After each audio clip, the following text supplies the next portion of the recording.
Hi friends, எல்லாரும் எப்படி இருக்கீங்க?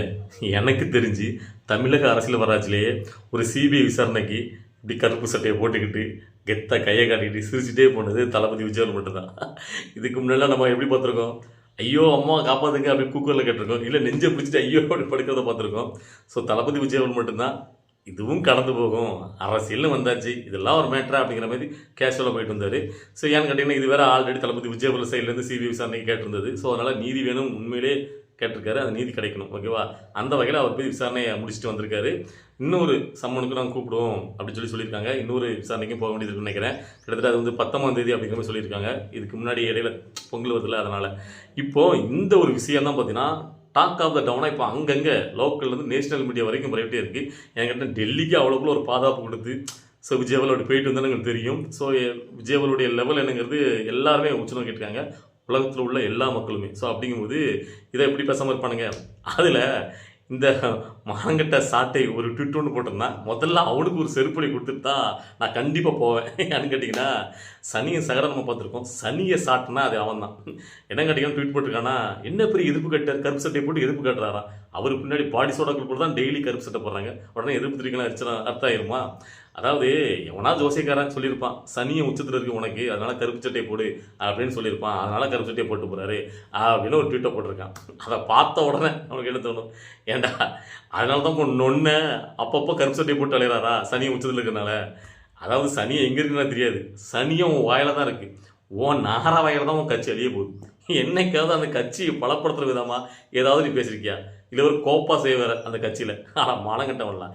24 மணி நேரம் விஜய் பிடிச்சி தூங்குறீங்களே, உங்களுக்கு அப்படி என்ன? உங்களுக்கு அதில் ஒரு பரமானந்தம் இல்லை ஒரு பெருமையாக சில பேர் அதில் நம்ம வந்து புது திட்டி போட போதில்லை, ஏய் சாட்டை ஒருத்தரே உங்களால் சமாளிக்க முடியலையே அப்படின்ட்டு. டேய் அவன் ஒரு ஆளுன்னு, அவன் வந்து பார்த்தீங்கன்னா கட்சியில் ஒரு கொள்கை பொறுப்பு செயலாளராக இருக்கான்டா. அந்த கட்சியில் அந்த கட்சிக்குன்னு உண்டான வேலைகள் எவ்வளவோ இருக்குடா. அது சம்மந்தம் பேசாமல் 24 மணி நேரம் விஜய் பிடிச்சே தொங்கிட்டு இருக்கான். ஏன்டான் தான் நாங்கள் கேட்குறோம், வேற ஒரு மணி கட்டி கிடையாது. மற்றபடி அவன் ஒரு பெரிய ஒரு இதெல்லாம் கிடையாது. இதில் அவன் இன்னைக்கு இன்னொன்று பேசியிருக்கான் அந்த சாட்டை ஒரு வீடியோ. என்ன சொல்லுங்க கேட்டிங்கன்னா, இப்போ ரீசெண்டாக தமிழை வெற்றிக்கலத்தினுடைய ஒரு பொதுக்கூட்டத்தில் பேசும்போது ஒரு தமிழை வெற்றிக்கிறது நிர்வாகி, அதாவது தமிழின தலைவர் மீது பிரபாரனை பற்றி தவறாக பேசிடுறாரு. அது உண்மையிலே தவறானது தான். யார் பேசினாலும் தப்பு தானே. ஸோ அதை உடனே கட்சி நிர்வாகிகள் மற்றவங்க அவர் பேசுறதை கேட்டு உடனே வந்து பார்த்தீங்கன்னா ஒரு பேப்பர் எழுதி கொடுத்து தவறு சொல்ல வைக்கிறாங்க. அது தவறு தானே எல்லாரும் ஒத்துக்கிறாங்க. ஸோ அதில் யாருமே பார்த்தீங்கன்னா மாற்றுக்கிறதுலாம் கிடையாது. அதாவது இப்போ வளர்ந்து வர்ற கட்சி ஒருத்தருக்கு வந்து புதில் இல்லாமல் பேசிட்டார். உடனே இதை தூக்கிட்டு தலைவரையே வந்து தவறாக பேசிட்டான், பார்த்தீங்களா தற்கொலை, இவனுக்கு இப்படி தான். யாராவது எப்படி எதிர் திசையில் வந்து பார்த்தீங்கன்னா இவங்க மேலே எதிர்கருத்துக்களை வச்சா உடனே ஆபாச தாக்குதல் பண்ணுறாங்க. இவனுடைய வேலையே இப்படி தான் வந்து அஜித் திசையில் பேசுகிறான், அவனை பேசுகிறான், இவனை பேசுகிறான்னு சாட்டை வெளியில் பேசுகிறான். ஏன்டா என்ன அவனை நீ ஏன் இதை பற்றி பேசலாமா? ரஜினிகாந்த் அரசியலுக்குள்ள வரான்னு தெரிஞ்சவனா அவன் குட்டுமுத்தியை பச்சை ஆபாசனை பேசுனது யாரு? நீ தான். உங்கள் நொன்னாலும் அதுக்கு மேலே நீங்கள் கட்சியில் உள்ள நிர்வாகிகளே பிசுறு மசுன்னு பேசக்கூடிய ஆட்கள். நீங்களாம் இதை பற்றி எப்படி பேசுறீங்க? எத்தனை தடவை உங்களை பற்றி இதை பற்றி கிளிக்கிறது இருந்தாலும் நீங்கள் இப்படி தூக்கிட்டு வரும்போதில்ல, அதை ஒரு மிதிக்காமல் நம்மளால் போக முடியல. ஓகேவா? சரி, ஓகே. இப்போ நம்ம பாயிண்ட்டுக்குள்ள வரலாம். அப்போ தளபதி விஜய் அவர்கள் கருப்பு ட்ரெஸ் போட்டு போனது எதாச்சியாக போட்டு போனாரா? அப்போ எதிர்க்கலையா அப்படின்னு கேட்டிங்கன்னா அப்படி கிடையாது. கண்டிப்பாக ஒரு எதிர்ப்பு காட்டு தான் போட்டு. இது வரைக்கும் அவர் எங்கேயாவது கருப்பு ட்ரெஸ் போட்டு பார்த்தீங்களா? பார்த்து கிடையாது. இதுக்கு தான் நம்ம நேரத்தை சொல்லியிருந்தோம். அதாவது இவ்வளோ பிரச்சனைகள் இந்த ஆர்சிபி கொண்டாட்டத்திலேருந்து அதுக்கப்புறம் கும்பமேளா அந்த ஜெயலலிதா அவர் கலந்துக்கிட்டது. ஸோ இப்படி எவ்வளோ பிரச்சனை நடந்துச்சு. அதில் யாருலையுமே அது சம்மந்தப்பட்ட அவங்களால தான் கூட்டம் கொடுதுன்னு நினைக்கிறேன். அவங்கள சம்மந்தப்பட்டவங்க யாரையுமே இந்த விசாரணைக்கு அழைச்சது கிடையாது. ஆனால் விஜயாவில் முதல் முறையாக அழைக்காங்க அப்படிங்கிறது அதில் ஒரு சைத்திட்டு இருக்குது அப்படிங்கிறத நம்ம சொல்லியிருந்தோம். ஸோ இப்போ வந்து பார்த்தீங்கன்னா இந்த சம்பந்தமாக இது மட்டும் கிடையாது. இப்போ வந்து பார்த்தீங்கன்னா ஜனநாயக படத்தை வந்து பார்த்தீங்கன்னா மறுக்கப்பட்டு அது ஒரு பிரச்சனை போயிட்டு இருக்குல்ல. இப்போ இந்த டைம்லலாம் பார்த்தீங்கன்னா இப்போ அங்கங்கே அதுவும் குறிப்பாக திமுகவுடைய கூட்டணி கட்சியிலேருந்து ஒரு ஆதரவு குரல் அப்படி வந்துக்கிட்டே இருக்குது. அதுவும் இந்த காங்கிரஸ் சைட்லேருந்து லைட்டாக வருது. இன்றைக்கி அதில் ஹைலைட்டாக காங்கிரஸ் கட்சியோடைய மெயினான ராகுல் காந்தியை ஒரு விஜய்க்கு ஆதரவாக ஒரு ட்விட்டு போட்டிருக்காரு. அதாவது இந்த ஜனநாயக படத்தை தடை பண்ண பிஜேபி எதிர்த்து ஒரு ட்விட்டு. அதுதான் இப்போ பயங்கர ஒரு பேசு பொருளாக இருக்குது. நிறைய தமிழை வச்சு கருத்து சேர்ந்தவங்க பார்த்தியா ராகுல் காந்தியோ ஆதரவு குரல் அப்படின்னு சொல்லி அது பெருமையாக போட்டே இருக்கீங்க. எனக்கு அதை பார்க்கும்போது எனக்கு என்ன தோணுச்சு அப்படின்னு கேட்டிங்கன்னா, இதில் பெருசாக கொண்டு வரதுக்கு ஒன்றும் கிடையாது. ஏன்னு கேட்டிங்கன்னா, இப்போ விஜய் எதுக்குறது, விஜய் படத்தை வெளியிடாமல் தடை பண்ணுறது பாஜகவாக இருக்கிறதுனால இவங்க தங்களுடைய ஆதரவு குரத்தை நீட்டுறாங்க. இதே அந்த வேலையை திமுக பண்ணியிருந்தா இவ்வளோ ட்விட்டு வந்திருக்காது. ஏன் அந்த கரூர் இஷ்யூவில் ராகுல் காந்தி ஃபோனில் பேசலாம்னு சொன்னாங்க. அவர் வந்து பார்த்தீங்கன்னா நட்புக்காக என்ன நடச்சிக்கிறதுன்னு ஒரு பேசியிருக்கலாம். மற்றபடி திமுக எதிர்த்துலாம் ராகுல் காந்தி குழு கொடுக்கல. நல்லா புரிஞ்சு விடுவோம். பாஜக 2 பேரும் எதிர்த்துருவாங்க. பாஜக என்ன பண்ணாலும் எதிர்ப்பாங்க காங்கிரஸ், அதே மாதிரி காங்கிரஸ் பண்ணலாம். ஸோ அந்த ஒரு இதுக்காண்டி தான் இதில் விஜய் எதுக்கிறது பாஜக இருக்கிறதுனால ராகுல் காந்தி உடனே ட்விட் போட்டிருக்காரு. மற்றபடி இவர் வந்து பார்த்தீங்கன்னா விஜய் சப்போர்ட்டாக நிற்பார் விஜய் சார் அப்படிங்கிறதுலாம் எனக்கு நம்பிக்கை இல்லை. ஏன்னா காங்கிரஸ் வந்து பார்த்தீங்கன்னா திமுக கூட தான் எப்பவுமே பயங்கர கூட்டணியில் இருப்பாங்க. அதுவும் இப்போ வந்து பார்த்தீங்கன்னா வேற எங்கேயுமே இந்த அளவுக்கு கிடையாது. எம்பிக்களை வச்சிருக்கிறது திமுக கூட சேர்ந்தனால தான் அவருக்கு கிடைச்சிருக்கு. ஸோ காங்கிரஸுக்கு. ஸோ மற்ற எல்லா இடமே இப்போ வாஷ் அவுட் ஆகிருது. இப்போ வந்த தேர்தலில் கூட எவ்வளோக்குள்ள காங்கிரஸ் படுதோல்வி அடைஞ்சு உங்களுக்கு தெரியும். அதனால திமுக கூட்டணி தான் நமக்கு முரட்டு கூட்டணிங்கிறதுல முரட்டு முட்டாக தான் இருப்பாங்க. ஸோ இப்போ வந்து பார்த்தீங்கன்னா பிஜேபி எதுக்குனால நம்ம ஒரு ஆதரவு பிஜேபி எதுக்குற மாதிரி எதுக்கிட்டு விஜய்க்கு ஒரு ஆதரவு குரல் கொடுத்துக்கலாம் அப்படிங்கிற நிலைப்பாடு தான் இது. மற்றபடி இதனால ஒரு பெரிய ஒரு அரசியலில் மாற்றம் கிடைச்சிட்டு காங்கிரஸ் வந்து பார்த்தீங்கன்னா விஜய்க்கு ஆதரவு வந்துட்டு அப்படி இப்படின்னு பேசுகிறதெல்லாம் ஒன்றும் இல்லை. எனக்கு தெரிஞ்சு காங்கிரஸால் விஜய்க்குலாம் ஒரு பெரிய மாற்றம் கிடைக்க போகிறது கிடையாது. ஏன்னா காங்கிரஸே ஆல்ரெடி படுதொழில் தான் இருக்குது. விஜயோட சேர்ந்தா விஜயால காங்கிரஸ் வளருமே தவிர காங்கிரஸால் விஜய் வளர போகிறது கிடையாது. ஸோ என்னுடைய கருத்தில் அன்னைக்கு இப்படி நிலைப்பாடு இன்றைக்கி இதே நிலைப்பாடு தான். ஸோ ஆல்ரெடி விஜய் ஒரு சைடில் தேடி தேடி வர்றவங்க இருக்காங்கல்ல, ஒவ்வொரு கட்சியிலேருந்து நம்ம தமிழ்நாட்டுக்குள்ளே இருக்கிறவங்க. ஸோ அது வரும்போது விஜய் அவளுக்கு வளர்ச்சி கொடுக்குமே தவிர காங்கிரஸால் ஒரு போதும் வளர்ச்சி கொடுக்குங்கிறது என்னுடைய தனிப்பட்ட கருத்து. ஓகேவா, அதான் இந்த இடத்துல சொல்லணும்னு நினச்சேன்.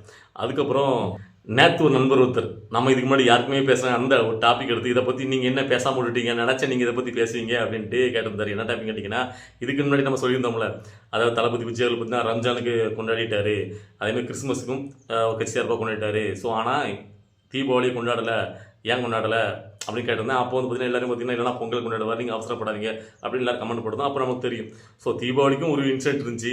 ஸோ கரு விஷயம், அதனால் பார்த்தீங்கன்னா அவரால் அப்போ வந்து பார்த்தீங்கன்னா எந்த விழாவும் கொண்டாடுற மாதிரி மனநிலை கிடையாது. ஆனால் அதே மாதிரி தான் பொங்கலுக்கும் வந்து சேர்ந்துருக்கு. நம்ம என்ன சொல்ல, அதனால தான் எனக்கு இதை பற்றி பேசுறதுக்கே தோணலை. நம்ம என்ன இந்த நேரத்தில் நம்ம என்ன பேச முடியும்? ஜானகியின் படமும் வெளியாகலை, இந்த நேரத்தில் சிபிஎஃப் சேனலில் போயிட்டு வராரு.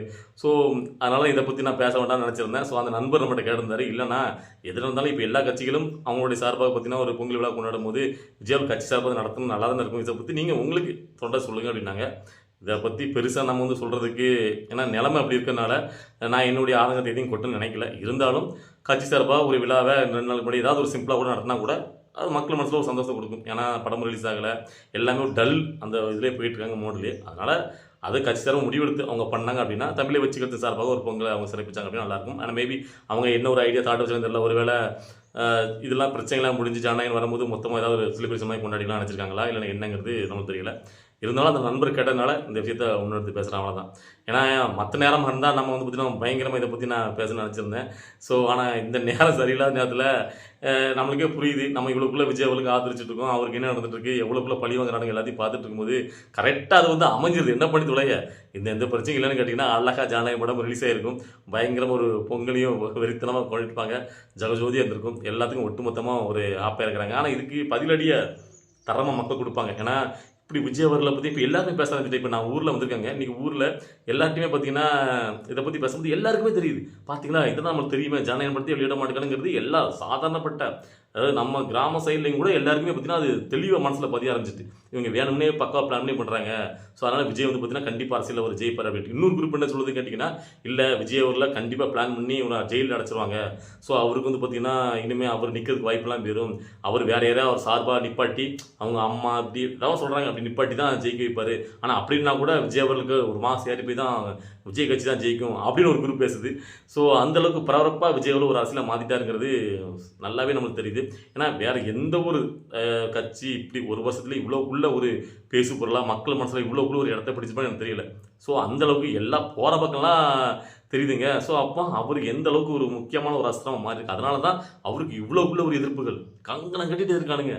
ஒவ்வொரு விஷயத்தையும் பெருசாக வெளியில் வந்து பார்த்தீங்கன்னா எதுக்காத மாதிரி காட்டுவாங்க. அவன் சவுடால பேசுவான், இவர் நேற்று முளைச்ச காலாமா, ஆனால் அவருக்கு தான் அவளுக்கு உட்காந்து அழுகுறானுங்க.